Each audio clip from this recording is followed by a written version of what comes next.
Let's do this. The Cult of Hockey podcast by the faithful and for the faithful. I'm David Staples of the Edmonton Journal, and I'm here tonight with Kurt Leavins. Welcome, Kurt. Hey, Dave. I feel a whole lot better about that double offer sheet tonight.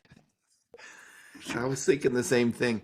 Last year at this time, everyone, well, I don't have hair to pull out, but there was lots of wailing and Gnashing of teeth. Gnashing of teeth. I was trying to think of that, about that offer sheet. And listen, it really affected the team last year. Sure. Which is good enough, right? Like that's damage enough. But Holloway, he's coming back from injury. Broberg's coming back from injury, and neither of them were a factor in the game. They haven't been great. Oh, trying to reconnect. Make sure you have a stable internet connection. Seems to be working. Seems to be good on my end. Yeah, how's everybody at home? Going. Let's just keep going. I'm going to shut down a few things. Maybe I have too much running on my... I don't have much running at all. All right. We'll keep going, Kurt. So let's just get at it. 5-0. Edmonton Oilers win. Second dominating win in a row after 6-0 over the Vancouver Canucks. The grade A shots tonight were 20-8 for the Oilers, with the subset of 5 alarm shots 13-3 for the Oilers. So the Oilers just stomped the Blues team. It was one of the weakest efforts I've seen. Probably the weakest effort I've seen from an opposing team all year long. Maybe Pittsburgh, when in the Skinner game, was pretty bad, but this was worse. And these guys were rested and like they're chasing down a playoff spot. It didn't look like they had any fire at all. No. 2 good things, 2 bad things, and 2 numbers. Kurt, what is your good thing? The man of the night, Ryan Nugent-Hopkins, playing in a career NHL game number 1,000, and the club, I thought, put on a really nice program. Before the game, his mom and dad was there, his brother, his wife, his little girl.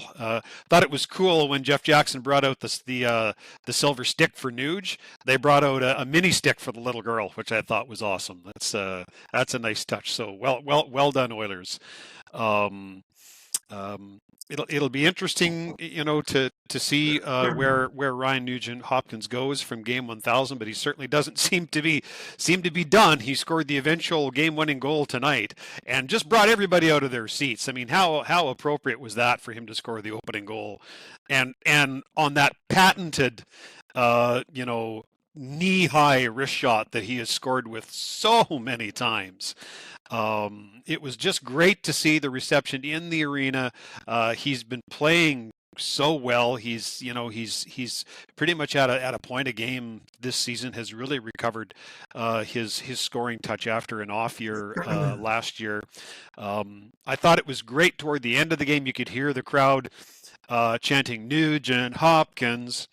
And then right at the very end, after the final whistle had gone and the players gave their salute, Nugent-Hopkins, I don't know if you saw this, Dave, he tried to get off the ice and all of his teammates kept pushing him out of the gate again and forced him into taking a curtain call. And of course, the crowd, everybody stood on their feet and gave him big applause. The pregame ceremony also included former teammates, including big cheers went up for both Jordan Eberle and Oscar Klefbom when their video tributes played. So yes, it was a win, but it was a win on Nuge night in Rogers Place. He is playing the best hockey of his career, which is, I was worried, with players like Hyman, Ekholm, Nugent-Hopkins, players get to the age they are in the NHL, and they start to fade. And it's common. So that doesn't happen to every player. The thing about Nuge is, you just never know who it's going to happen to. But I do think that players who skate really well and play a high skill game tend to last a little bit longer and have a higher ceiling. In terms of age and peak years than other players. Like, let's say the game that Ekholm or Hyman play, although both of them are just going strong as well. So there you have it. But yeah, Ekholm's +7 in his last 2 games. he's like, fingers crossed he stays healthy, because the loss of Ekholm last year in the playoffs, coupled then with the loss of Hyman, was debilitating. You're 2 big physical players anyway for the Stanley Cup final. It was really not good. And Ekholm was a shadow of himself, and Hyman wasn't there. So that's hockey, Kurt. that's hockey and it hurts. Um, yeah, the goal Nuge scored was fantastic, and I don't know if Wallman passed it between his legs or if the St. Louis players hit the puck and it went back, but it looked like a great kind of between the legs pass from Wallman at the blue line. I saw it as a pass at least. I did too, but I'm Yep. not exactly sure because I never did get a clear look at it. But anyway, it looked like we'll give him credit, and he did get the assist. And then Bouchard made a great um, play to set Nugent up. I'll say this, Kurt: if if Bouchard and Hyman are still in the running for Team Canada jobs, they did nothing tonight that diminished their chances. Bouchard has been fantastic, so confident with the puck in the last 2 months, and he just gets more and more confident. He's starting to become magician-like in terms of his stick handling with the puck, and he made a number of really nice plays. That was the top of the list, and so did Hyman. So and Armstrong was there, the Team Canada GM, so he's St. Louis's GM. So maybe. Well, I'll say this. Right now, the two Oilers Olympians on the outside looking in flat out outplayed the two locked Olympians who played for St. Louis tonight. And that's no surprise to me. So maybe to other people, but Kurt, I'm going to pick as like listen, there's lots of players who had really good games, McDavid, Putt-Coles, and Hyman. But I'm going to give, by the way, I gave Nugent 10 out of 10. Ah, good for you. I love that. If you're a total purist with game grades, if that person exists, they won't be happy about that. But he would have got an 8, but he got a bonus 2 grade for his. A bonus 2. I've often handed out a bonus 1, never a bonus 2. That's great. First, right? Oh yeah. Hey, I'm not complaining. My good thing is Andrew Mangiapane, and he didn't he wasn't that noticeable, but when he was, it was fairly significant. Especially two kind of offensive plays. The first one is the goal, which comes off incredibly good work by Curtis Lazar. Yeah. Buzzing in the corner, making plays. I'm starting to warm up to Curtis Lazar. I'm not a fan, generally speaking. I've been a critic of more fourth line centers in Edmonton Oilers history. You can shake a hockey stick at. I tend to rip them regularly, but Curtis Lazar is what a fourth line center should be right now. He's hardworking. He's pretty good on defense. Plays a hard game. Plays a hard game. Plays a hard-nosed game. He kills penalties. And man, he worked hard on that goal. Mangiapane contributed to the goal in two ways. First, he made a nice little subtle pick play that freed up Lazar to get an outside shot. And after making that pick, he went to the front of the net. And Lazar's rebound came to him, and bam, he put it right in. It is such a relief to see him score. I don't think he's a bad player. I think he's a decent player, and I think he's an NHL player, and I think he has value. I don't know if he has the value of his contract. Doesn't. But that's the judgment of the league. So we'll go with that at this point. But I agree, he doesn't, not this year. But listen, he's not going to get his wish and the team's wish to trade him if he doesn't score and doesn't play well. He made another really nice play. The puck was coming out of the Oilers' zone, and he won a really great board battle in the sequence leading up to Jake Wallman's breakaway. It was the first kind of significant play where he put it into the middle of the ice, and then Wallman was eventually sent in on the breakaway, I think by Nuge, with a really great pass. Nuge, yep. He also blocked a slap shot. So he found a way to make significant contributions in a limited amount of ice time. So good for him. Like he's got to show that right now it's a critical period. I mean, he does have 1 year left on his contract, but he could find himself in the AHL next year if he does not, even on that contract, if he does not find a way to step up his game. And he did that tonight. Good work by Andrew Mangiapane. You know, I have a long-standing policy of shutting people down immediately when they say, "Oh, so-and-so's garbage." Nobody who plays at this level is garbage. Trust me, there are a hell of a lot of good hockey players who never get here, and the guys who got here deserve to be here. And I don't want Andrew Mangiapane to fail. I want him to succeed. He worked his ass off to become an NHL player. He has a contract here. It is in the best interest of the Oilers and Andrew Mangiapane and everybody else if he plays well. So I was pleased to see him have a decent game tonight. Was good to see the puck go in.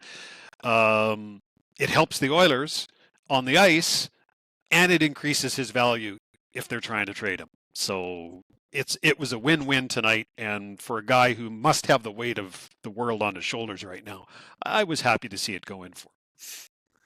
He was too, obviously. Kurt, what's your bad thing? My bad thing is the disallowed goal, which at the time would have been the 4-0 goal. It was 3-0, and this would have been Trent Frederic's goal. In fact, it should have been Trent Frederic's goal. Here was a case where the puck clearly crossed the line, not just before the whistle went, but well before the whistle went. The player did not precede the puck into the crease, and the player who was pushed into the net was not the goaltender, but the defenseman who was lying in the crease. Now, I saw someone say, well, shouldn't have the defenseman got a penalty for covering the puck in the crease? Well, that's only if you cover it with your hand, and I didn't see the defenseman do that. But to me, that was just a case of the referees saving face. There was absolutely no reason why that should have been called back. And when you see, you know it was a bad call, David. You know it's a really bad, stinky call. When Chris Knobloch gets mad on the bench. Chris Knobloch, who I don't think would say the S word on the bench if his mouth was full of it, was clearly upset, and well, he should have been. The whole rink knew it should have counted. The only guys that were too chicken to call it back and call it the way it should be were the referees. Brutal call that ended up not mattering one whit in this game, but just a poor example of the referee covering his butt. I missed all that because when I'm grading the games, I just watch the game part. I don't usually watch the stuff in between the play. I'm busy doing other stuff like going over things. So I'm gonna have to go watch Chris Knobloch get mad because I think that's a first. He was. You could see him swear on the bench. Yeah, that's great. That's great. Was the call that they blew the whistle before he put it in? I have yet to see the ruling come in from the league on exactly what it is. I'm guessing they'll be lazy and lean on the intent to blow the whistle. Well, then blow the damn whistle. That's such a BS reason that referees give for those goals not counting. And in this case, go ahead. It's the only one that would make any kind of sense, right? That they intended to blow the whistle. Yeah, because the puck was laying in full view of the crease, and you could count a steamboat before the referee blew the whistle. Yeah, it was clearly in the net. Yeah, I didn't know the rule that you can't push the player in the net. Well, it's the rule is that you can't push the goaltender in the net. That was my point. He didn't push the goaltender into the net. Player, so should have counted. I agree. That's a goal. Yeah. And the only thing that would keep it, legally, is that if they intended to blow the whistle and didn't. I remember the first time I heard that, I thought, what? What? That's your call? It just sounded so bogus. Like, I meant to blow it. Yeah. It's just made up. Well, I meant to have $1 million, but I don't. You live in BC, Kurt. Doesn't everybody have like $5 million who lives in BC, Kurt? Yeah, right. All right. I don't know why I thought that, but I don't know why you thought that either. Just to afford the real estate. That's why I thought that, to afford the real estate. Yeah, from what I see, Alberta real estate is getting less and less affordable all the time. So yeah, that may be the case. I haven't been in the buying mode. When provinces grow, values go up, right? So yeah, indeed. Okay, my bad thing is the obvious bad thing. I mean, just as Kasperi Kapanen is playing the best hockey of his NHL career, and he's on his way to earning another contract. He's on his way to cementing a spot in the top 6. In the most innocuous play, he's just turning the corner and he loses an edge. wonder if he stepped on something like someone's contact lens or something. It looked He so just innocent. Yeah, and then he crashed really hard into the boards, and he didn't come back. And it In the looked worst possible way. Now, I'll say this. He did get up and hopped onto both skates. that doesn't. I don't think that means a lot, Kurt. Like people severely injured people, you get that buzz of adrenaline, that boom explosion of adrenaline. He could really be injured badly still. My point is they didn't have to carry him off. That's a good point. That You and you, I will not debate you for one whit that this was a bad thing okay. for the player, for the team, for the fans, for everybody. But I'm looking for some silver lining in this, which was he did go off under his own power. And you know, I'm also not necessarily thinking him being held out for the rest of the game was bad either, because given the injury and the relapse that he had in a game that was out of reach, why chance anything? Like, just sit out the rest of the night. You're done. You're finished, right? So Well, that is if that was the reason, then that's excellent. I hope that's and I don't know that, and I don't know anybody. It's just, you know, yeah. we'll know more when we know more. But yeah, it's bad, and it has, unfortunately, if it is not good, it has further reaching implications than just Kapanen.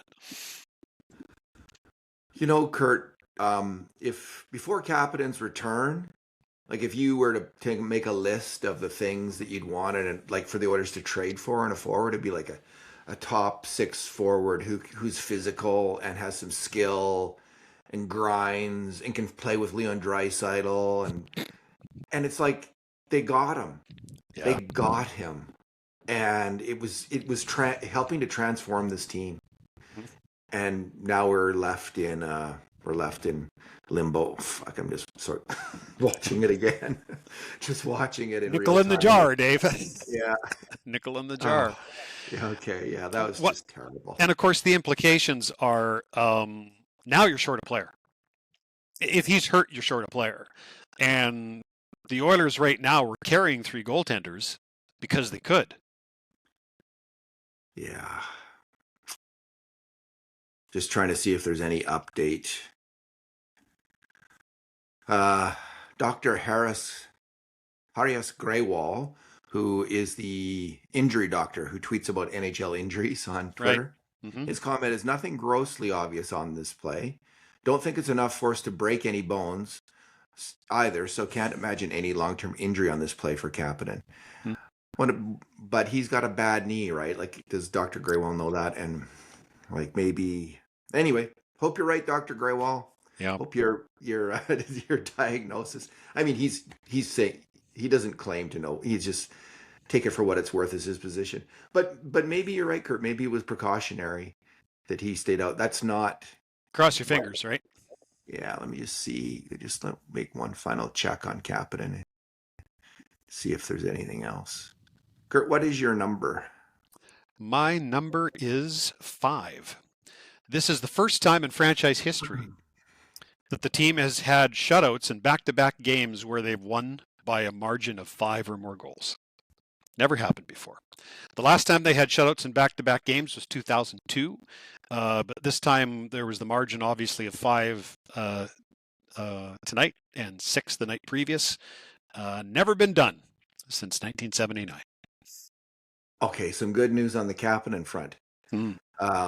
This in from Mark Spector 26 seconds ago. Sounds like Kapanen will be more day-to-day than long-term, according to thank goodness. Thank And the goodness. quote And Mark is a very reputable guy. So he won't return immediately, but it won't be long like his last injury. Knoblauch on Kapanen. Now, of course, the Oilers on their injuries are always a little, but I think this is really good news. So yeah. But in the meantime, that has to mean that Quinn Hudson is back, heading back up here, right? Well, maybe Jones, right? Like they Could be might Max wanna- Jones, who I think scored the winning goal for Bakersfield today. They won 1-0 in overtime, and I think it was Jones scored in overtime. So. Yeah, no, I bet you it's Jones because they already have 2. You know, they have Savoy and Yeah, but if it's a top 6, if it's a top 6 job, and that's what captain's job is right now, that's more of a Hudson than a Jones job. If you're looking for a bottom six guy, I would agree Jones might be the better call. It'll be interesting to see how they view that. Well, I suspect they're going to promote Howard or Savoy to a top line, and Jones might come in and play the third line. Even he was playing really well in Edmonton too, Max Jones. Like he was playing solid, yeah. But why don't you call up Hudson and put him on the second line and leave that third line that's been playing so well intact? Hey, why jumble everything up because of one injury, right? That's solid thinking. I'm not against that. I just and I don't disagree with you with your assessment of Jones in Edmonton this year. He has been solid. I agree with that. I just know they like to have a certain number of bigger players too. Like they want to have the right mix. So with Hudson and Howard and Savoy, and maybe they're thinking, who would be the bigger cap hit? I'm not sure. I think Jones might be, but I'm just talking. That was my thinking as well. You can. Do you have your computer going? I have my computer going. So let me take a look. I don't want to call up a web page because my computer already was fritzing a little bit there, and it could crash our whole system. So I will look this up because Max Jones is on $1 million cap hit. Hudson's $850. I think he's minimum. Yeah, $875. So yeah. Hudson is the cheaper of the two, and we all know how tight to the cap the Oilers are. Well, that might be the deciding factor.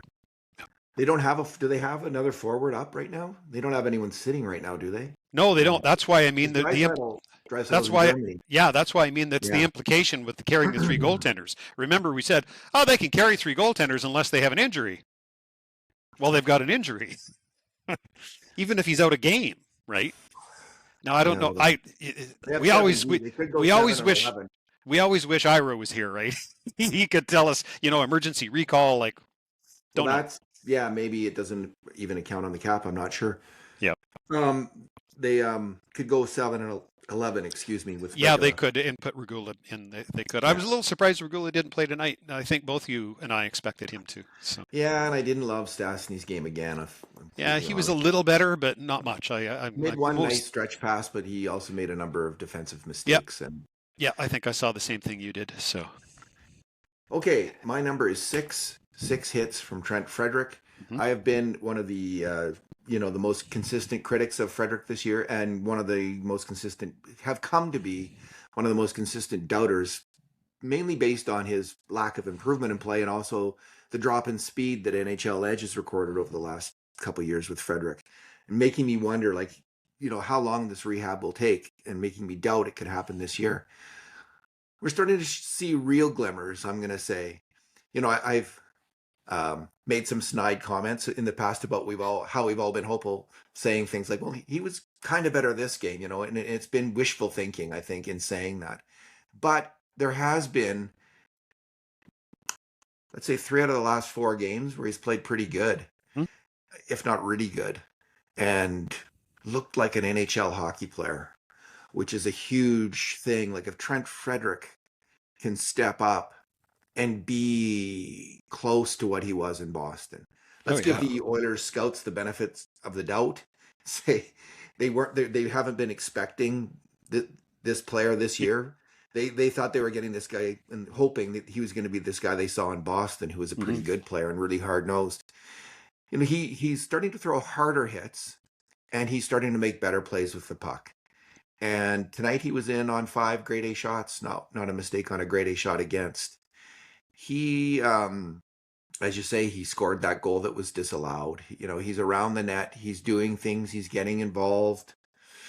He's not quite there. I don't think, he's not, I don't think the player that I saw glimpses of in Boston, and I'm sure the Oilers had a thick book on from Boston. He's Agreed. Not that player yet. Yep. But I'm going to say for the first time, I'm thinking, maybe he'll come around this year and become a contributor to a winning team in the playoffs.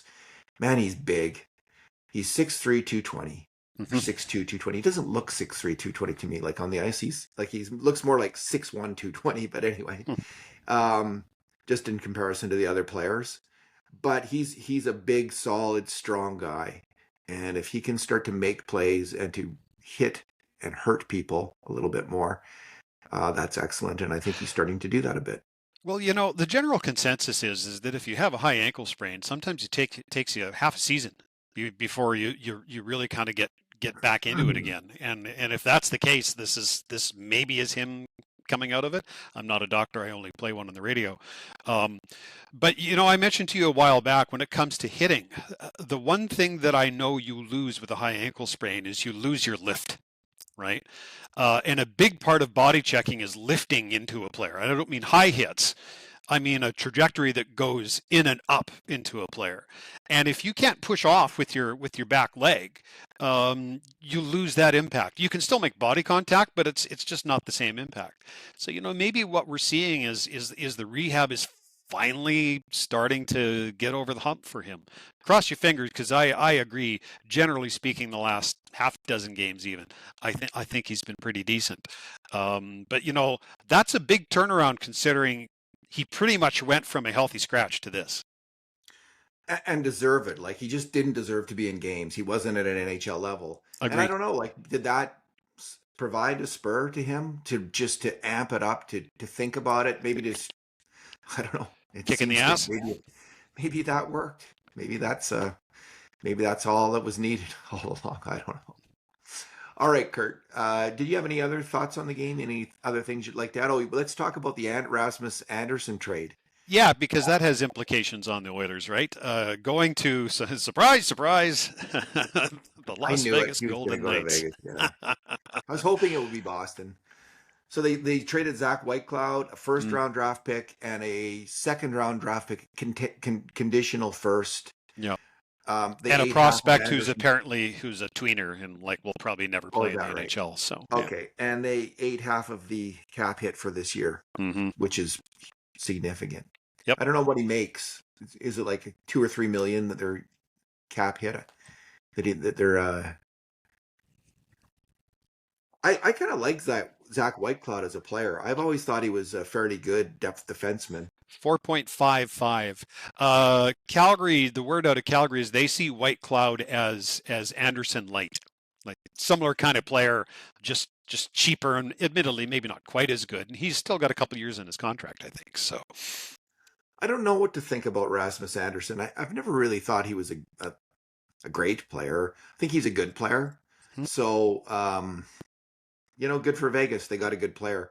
They have a player who can, play probably solid hockey in their top four. Yeah, he's probably the third best D-man now, right? So they got Hanifin, Theodore, and then him. Yeah, or Theodore Hanifin, and then him. Yes.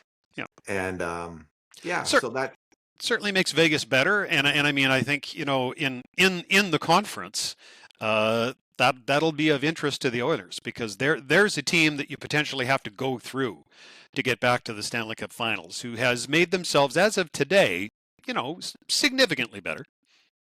So I think it's similar probably to the Jake Wallman trade. Maybe he's as good as Wallman, although I'm not certain that he is, because Wallman was really good in the playoffs last year, and Wallman has some real punch to his game. Probably, I mean, I'm not an expert on Rasmus Andersson's game, so I take everything I'm saying with a grain of salt. This is just, I've seen him a lot, and he doesn't necessarily stand out. Wallman can stand out in games because he's got some flashy skills in terms of passing, hitting, and shooting. Man, tonight he hammered a couple slap shots there. Yeah.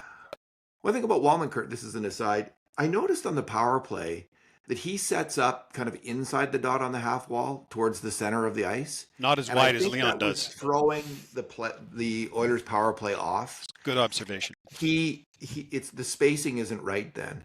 He's got to move back 5 feet to the other side of the dot to get that spacing right and learn to shoot from there. He probably wants to shoot from a more central position because he'll more likely to score, and he's maybe more used to that. Yeah. But it doesn't. It was screwing the power play up, I think, a bit. Well, different for sure, right? I mean, when you think about it, this power play has been, around since dirt was invented. So it's anybody new coming into it, it's gonna be an adjustment, right? And I don't disagree with your observation on that at all. And he's not going to play as deep on that side as Leon because he's a defenseman, right? So that's different too. So I think it does change the whole configuration of your attacking plan in the zone. For sure it does, right? But he looked dynamic tonight, and I thought he did last night too. It's you missed having him for those 6 weeks that he was out, but boy, has the real Jake Wallman ever come back from that. So yeah, like when he first came back from injury, what his first injury was, like he was good for a couple of games, and then he quickly faded and was poor. Yes. Now he's slowly building up, and he's had his two best games the last two games, and I thought he had a good game tonight. My last point will be that Zach Hyman scored his 19th tonight.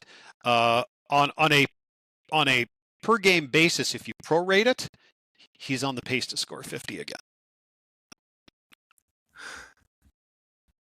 He's got to be on Team Canada. We'll see what happens. Is Point off officially now? Is that like? I don't think I've heard officially yet. Okay. But man, it's like 3.5 weeks, right? It's yeah.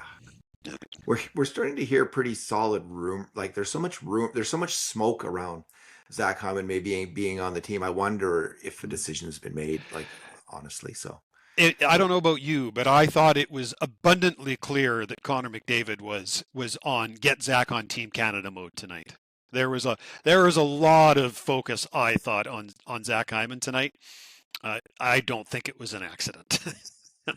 He scored a nice goal. The one-timer goal was nice, and the tip goal is the goal that he will score for Team Canada. It's him, right? Yeah, that's the dirty, greasy goal that you need to score against the Americans, right? It's right there in front of you. If you can't see it, you might not win gold.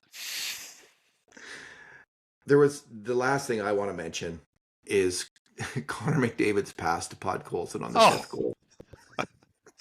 You know what, David? And when after that happened, I just looked at my wife and I laughed for about 30 seconds. In what universe does this guy play? And can I go and get a ticket and watch? Talk about turning, I don't know, what's that one thing about a sow's ear into a silk purse? He made wiping out into a brilliant assist. He does a spin move and he wipes out. He just wipes out, but he somehow maintains enough balance to kind of get up and whip the puck over to Podkolzin to score. It's such an amazing play. Like nobody does that. Nobody does that. And he did it. And can I point out that the two guys that he scorched before he put the pass across to Podkolzin were Falk and Colton Parayko. Fingers crossed. I'm rooting for Colton Parayko. Play well in the Olympics, Colton Parayko. Like play your heart out, man. Just absolutely crush it. Colton Parayko. He of 0 goals so far this season. Yeah, he should. Anyway, we've been over this, Kurt. I want him to do good, just like you, Dave. Anybody that's on Team Canada, I'm cheering for. You will never catch me cheering against anybody that's on Team Canada. And you know what? Anyone who's on Team Canada is stepping up for our country, right? Absolutely. Like they are taking their time. 100%. They're devoting themselves. They are there for Canada. Like, so mad respect, all that stuff for Colton Parayko when he goes to the Olympics, and I just hope I hope he's the player that management sees he can be, and he steps up and has a renaissance in that. And Drew Doughty, the same thing. Like that, these guys, all their experience comes through defensively, and they become solid shutdown defensemen when they're needed to be. Yeah, well, then we can talk about Jordan Binnington, who both of the Oilers, in fact, all three of the Oilers' Canadian goaltenders have outplayed Jordan Binnington this year. The good news is he can be the third goalie even, right? Like he doesn't have to start. There's nothing that says he's got to start. And if it's the coach's decision, the coaching staff, they'll start who the heck they want, and they've got a good starter in Logan Thompson. Yep. So they don't, it could be a minor kind of issue. Could be. But don't you get the odor that there's a bit of favoritism in old boys club going on with this team? I got to say, I want nothing more in the world than Team Canada to win a gold medal in Italy. But I'm not 100% confident about how this is going so far. I am not at all. I am not at all. I'm like 20% confident. So like I like That's a I little have less than my not 100. well, I don't I just anyway. We'll see what happens. Connor McDavid's there, Nathan McKinnon's there, Kel McCarr's there. Like if their big guys are healthy and going, a lot Yeah. of good, and if they get good goaltending, they obviously they can win this thing. But Well, and the good man, news is I don't like the Americans team either. So I mean, yeah, there's criticism to go around. you need to move the puck. You need to move the puck to win in hockey in the modern game. Look at the way Bouchard was firing the puck up all game long. Man, He has looked so good the last while. Like, man, he's looking like Brad Park. Eh? Like that's how Park played. I love Bobby Orr was my hero, but Brad Park was a close second. Yeah, he was such in the 1972 Canada Cup. Brad Park was so good for Team Canada. He was. He's not mentioned that often. No. I mean, not. And he played again in '76. Yeah, people don't talk about, just as old guys talk about the 72 series. Do you even remember it, Kurt? I mean, you're not as old as I am. I do have memories of the 72 series. It's the 76 series I remember crystal clear, like it was yesterday. It was the last time we saw Bobby Orr great. It was 76. It was. I wouldn't mind watching the 76 series again. Mm. I like going back now and then and watching those series. 87. Rogie Vachon, man, was the guy who beat Drazilla to win the tournament. Zarilla the Gorilla. Yeah. I can still see he and Rogie trading jerseys at center ice after the game. So the 72 series was a life-transforming event for me. It made me into the hockey fanatic that I am today. So that's when the cult of hockey started for this particular fan. I love it. Kurt, thanks for talking tonight. A real pleasure. And thanks for listening, everyone, the smartest, wisest, and sanest hockey fans in the world. And in the meantime, and in between time, this has been another edition of the Cult of Hockey podcast.